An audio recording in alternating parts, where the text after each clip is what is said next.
17 नरभक्षिणी बाघिन का शिकार। अगले दिन मैंने गांव के लोगों से कहा कि हाके का प्रबंध किया जाए। मेरे गढ़वाली साथी भी उसमें रहेंगे। वे लोग राजी हो गए। एक ऊंची चट्टान पर चढ़कर मैंने अपना टोप हिलाकर हांका आरंभ करने का संकेत किया।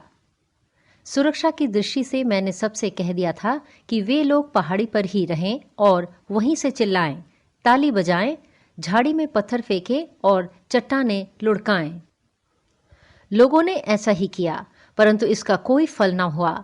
झाड़ियों में से एक दो काकड़ और कुछ चिड़ियों के अतिरिक्त कोई जीव न निकला। मैंने हांका बंद कर दिया और लोगों के चले जाने के बाद कुछ देर तक बाघिन की खोज की। फिर पहाड़ी के ऊपर चढ़कर मैंने चारों ओर का निरीक्षण किया। मेरे सामने प्रश्न ये था कि बाघिन किस ओर कितनी दूर गई होगी। मैंने विचार किया कि घायल टांगे लेकर बाघिन के लिए पहाड़ी के ऊपर चढ़ना उतना कष्टकर नहीं है जितना नीचे उतरना। अतः मैंने सामने की उस पहाड़ी पर चढ़ना आरंभ किया जिसकी ओर घनी झाड़ियां थी। मेरा अनुमान था कि बाघिन विश्राम के लिए वहीं होगी। पगडंडी पर मुझे घूरल, सांभर, लंगूर, साही और नर बघेरे के पग चिन्ह मिले। मैं उस रास्ते पर लगभग 1 मील आगे बढ़ा था कि मुझे बाघिन के पग चिन्ह दिखाई पड़े और कुछ सूखा खून भी मिला। मैं लगभग आधा मील उन पग चिन्हों को देखता हुआ आगे बढ़ता रहा। वहां से बाघिन नाले को पार करके दूसरी ओर जंगल में गई मालूम होती थी। मैं थोड़ा चक्कर काटकर उस नाले तक पहुंचा। वहां मुझे एक प्रकार का बड़ा हिरन मरा पड़ा हुआ मिला, जो संभवतः बाघिन को देखकर घबराकर ऊपर से कूद पड़ा था, जिससे उसकी गर्दन टूट गई थी। बाघिन भी उसी के पास रेत के ऊपर कूदी थी।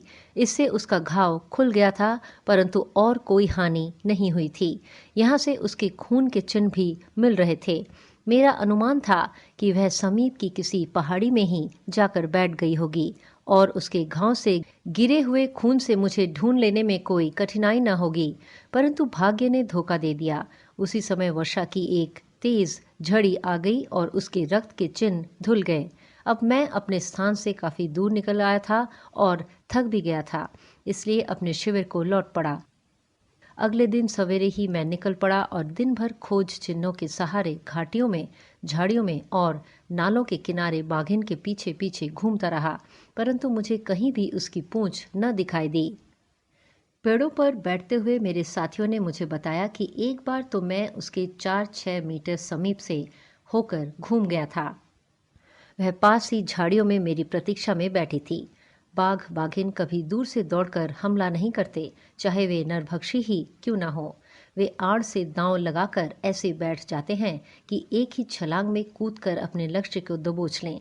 संभवतः झाड़ियों में वह बाघिन इसी घात में बैठी थी, पर ना वह मुझे पा सकी और ना मैं उसे पा सका। मैं 2 दिन तक लगातार बाघिन का पीछा करता रहा, पर वह मेरे हाथ न लगी।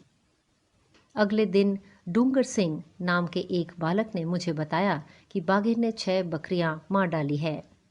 उस जगह पर ले जाने के लिए डूंगर सिंह बहुत उत्सुक था। मैं अपनी 275 की राइफल लेकर डूंगर सिंह के साथ चल पड़ा।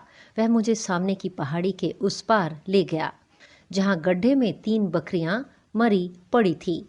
3 बकरियों को लोग पहले ही उठा ले गए थे। वहां पहुंचकर मुझे संदेह न रहा कि नरभक्षिणी बाघिन ने ही बकरियों को मारा है। डूंगर सिंह को गांव की ओर लौटाकर मैं बाघिन को अपना लक्ष्य बनाने का उपाय सोचने लगा। यह सोचकर कि बाघिन बकरियों की ओर लौटेगी, मैं एक ऐसी चट्टान पर बैठा जहां से मेरा केवल सिर ऊपर निकला हुआ था। अब दिन के लगभग 2 बजे थे। थोड़ी देर बाद चिड़ियों की चहचहाहट सुनाई पड़ी और कुछ पक्षी जो बकरियों को नोच रहे थे चीखते हुए उड़ गए। मैंने समझ लिया कि बाघिन आ गई है। वह मुझे अब दिखाई भी देने लगी थी। मेरे सामने की ओर आकर वह चीड़ के पेड़ की आड़ में बैठ गई और अपने घाव पर बैठी मक्खियों को उड़ाने लगी। कुछ देर बाद बाघिन खड़ी हो गई और 3 कदम आगे बढ़कर बकरियों को देखने लगी। मेरी ओर उसका पेट था। चट्टान पर कोहनी टेक कर मैंने निशाना साधकर घोड़ा दबा दिया, परंतु यह क्या? बाघिन के उस पार धूल क्यों उड़ी?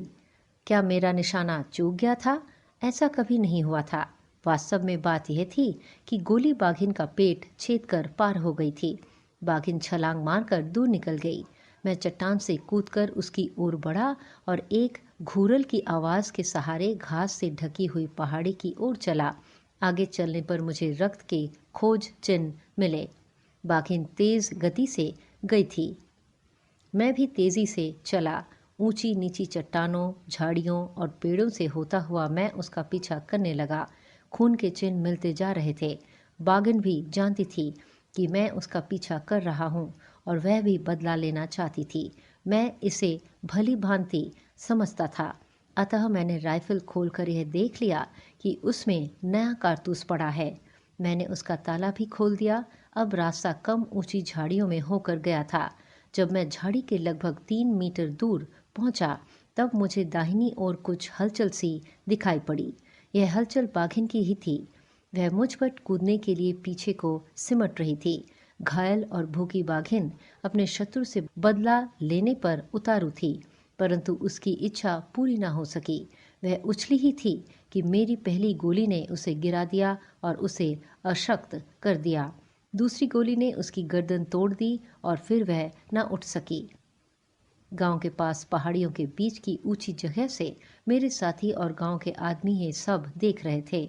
उन्होंने बड़े ऊंचे ऊंचे स्वर में मुझे बधाई दी और कृतज्ञतापूर्ण स्वीकृति से मैंने अपना हैट उतारकर हिलाया। मैंने बाद में देखा कि बाघिन के आगे के दाहिने पैर में कंधे में 2 इंच से लेकर 6 इंच तक लंबे स्याही के कांटे घुसे हुए थे। इन्हीं के कारण वह जंगली जानवरों का शिकार करने में असमर्थ हो गई थी और नरभक्षिणी बन गई थी।